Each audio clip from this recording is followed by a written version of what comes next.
Oh, I'm so sorry. Can sorry bring back 10 minutes of anybody's life? Nobody can bring it back.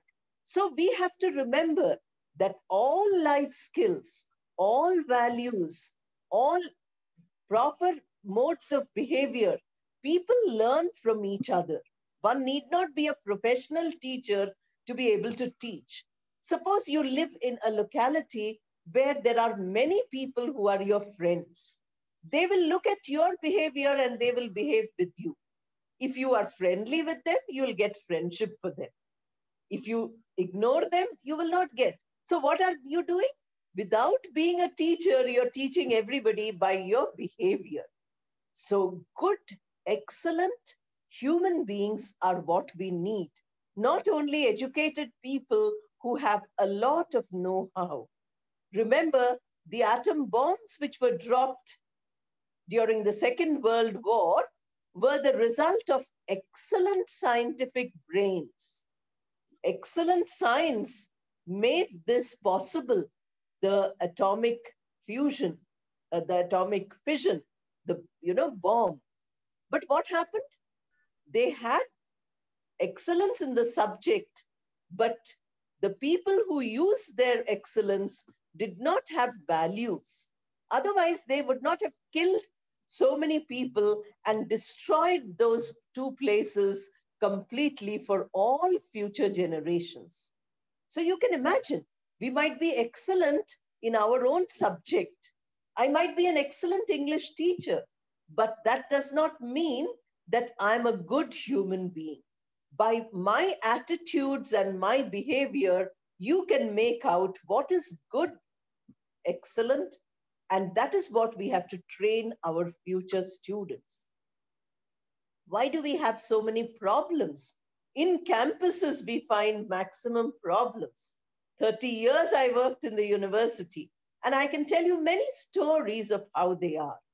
The students are wonderful when they come individually and talk to us. When they come in a group, they want to break things. What happened? The individual person has values, but when they go in a group, their passions destroy their values. So we teach emotional intelligence. We say that, how to control your emotions, how to put your emotions for use for others, how to help people rather than harm people, destroy people. So we have to remember that excellence comes when we do this. So, how are we going to get this excellence? I told you that excellence is not only subject. Subject is very important. Very often I used to go to NIT Warangal to speak, sometimes IIT Kanpur. Then what happened? The students of IITs, NITs are excellent in their subject, but many of them did not have life skills. They wanted to learn these life skills. They would say, please come and tell us. If you are good at your subject, but you cannot communicate, you don't get a job. If you get a job and then you behave improperly or you show wrong attitudes, you lose your job. You become unpopular if you have negatives in your mind and negatives in your behavior. So, can we not make it positive? India has a culture of positivity. We don't say only we should be happy, only Indians should be happy. We don't have in our religion anything which says only Hindus should be happy. It's not like that. We say Sarve Bhavantu Sukhinaha. Everybody all over the world should be happy. All over the world should be joyous. We don't say. That is why when you wish each other as happy morning, it's wonderful. But today, a good greeting which is followed by the whole world is Namaste. COVID has given a wonderful lesson to all of us. Namaste. Safe. No touching anybody. No going close to anybody. No shaking hands or hugging each other. Only from a distance, joining your hands. That's wonderful. Just now, I gave you example of Sri Ramakrishna Paramahamsa. Now, you remember his disciple, Swami Vivekananda, he went to America, and they all said, how can a person from India come? Because India was under foreign rule at that time. Don't they throw children and crocodiles eat the children in India? Don't tigers come and walk on the roads of cities? These were the ideas people had about India. So they said, your religion is terrible. Then Vivekananda said, my guru says every religion is equally true. If I follow one religion, that is true as your religion is.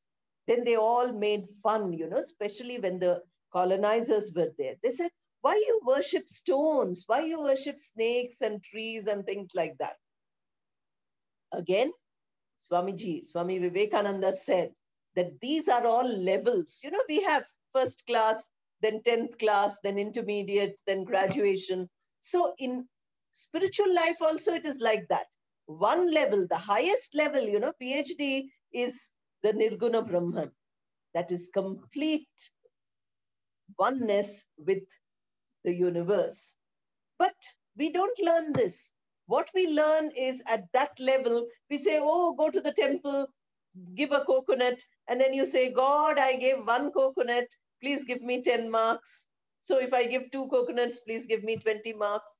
What we are doing is business. That is not religion. That is not faith. That is not devotion. So these are the attitudes we have to check. Then how to get excellence?